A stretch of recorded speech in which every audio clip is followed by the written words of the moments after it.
Pemirsa, Kementerian Kelautan dan Perikanan akhirnya bersikap tegas terkait status Teluk Benoa yang selama ini menuai polemik berkepanjangan. Kawasan Teluk Benoa secara resmi ditetapkan sebagai Kawasan Konservasi Maritim atau KKM. Hal itu tertuang dalam Keputusan Menteri Kelautan dan Perikanan RI nomor 46/KP/2019 tentang KKM Teluk Benoa di perairan Provinsi Bali tertanggal 4 Oktober 2019 yang ditandatangani oleh Menteri Kelautan dan Perikanan Republik Indonesia Susi Pujiastuti.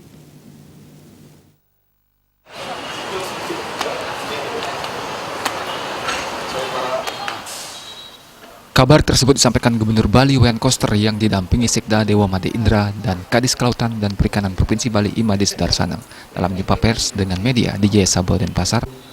Lebih jauh, Gubernur Koster menguraikan keputusan menteri tersebut merupakan respon atas surat Gubernur Bali kepada Menteri Kelautan dan Perikanan Republik Indonesia nomor 523.32-1687-KL-Dislautkan tertanggal 11 September 2019 perihal usulan penetapan KKM Teluk Benoa.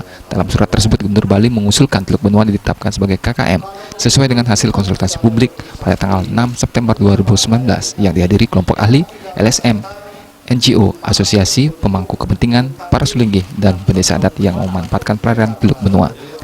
Keputusan Menteri Kelautan dan Kemaritiman ini membuat beberapa poin. Pertama, menetapkan perairan Teluk Benoa sebagai KKM di perairan Provinsi Bali. Poin kedua menyebutkan KKM Teluk Benoa di perairan Provinsi Bali dikelola sebagai daerah perlindungan budaya maritim.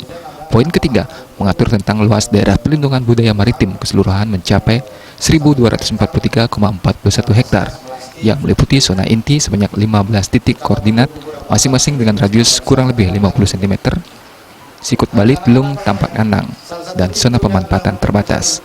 Pada poin keempat, batas koordinat daerah perlindungan budaya maritim tercantum dalam lampiran 1 dan lampiran 2 yang merupakan bagian tidak terpisahkan dari keputusan menteri.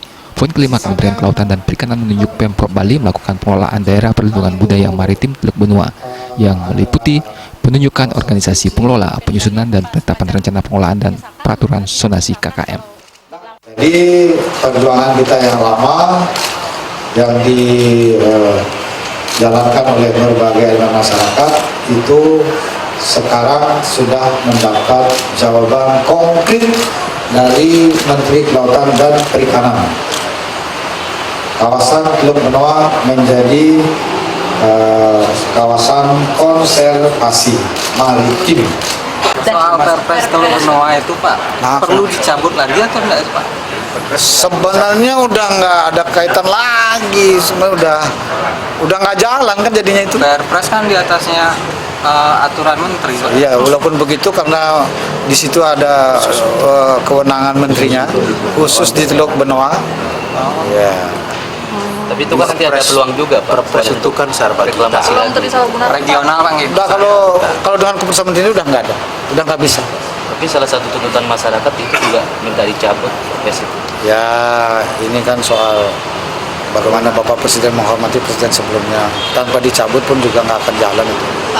Gubernur Koster menyampaikan terima kasih kepada Menteri Kelautan dan Perikanan Republik Indonesia atas kebijakan yang berpihak kepada aspirasi masyarakat Bali. Ucapan terima kasih juga disampaikan kepada seluruh elemen masyarakat Bali, For Bali, Pasubayan Desa Adat, dan elemen masyarakat lainnya termasuk media yang dengan gigih dan konsisten selama bertahun-tahun berjuang untuk menjadikan kawasan Teluk Benoa menjadi kawasan konservasi. Alit Setiawan, Bali TV.